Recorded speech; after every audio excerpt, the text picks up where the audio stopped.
নমস্কাৰ ছাৰ বাইদেউসকল। আজি বিষ্ণুপ্ৰসাদ ৰাভাদেৱৰ মৃত্যু বাৰ্ষিকী। আজি ৰাভা দিৱস। ৬৪ কলাৰ অধিকাৰী বিষ্ণুপ্ৰসাদ ৰাভাদেৱ আমাৰ সকলোৰে প্ৰিয়।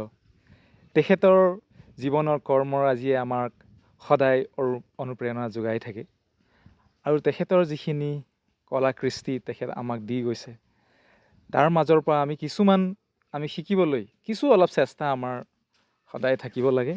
সেয়ে আমি সদায় চেষ্টা কৰোঁ। ময়ো অকণমান তেওঁৰ গীতখিনি গাবলৈ চেষ্টা কৰোঁ। তাৰে কেইটামান গীত আমাৰ ছাত্ৰ ছাত্ৰীক মই শিকাইছিলোঁ আৰু তাৰেই এই গীতটো তেখেতলোকে পৰিৱেশন কৰিবলৈ চেষ্টা কৰিছে। আগলৈ আৰু চেষ্টা থাকিব মোৰ। গতিকে পুনৰ আপোনালোকলৈ ৰাভা দিৱসৰ শুভেচ্ছা জ্ঞাপন কৰিলোঁ আৰু ভিডিঅ'টি ইয়াতে সামৰিছোঁ। ধন্যবাদ।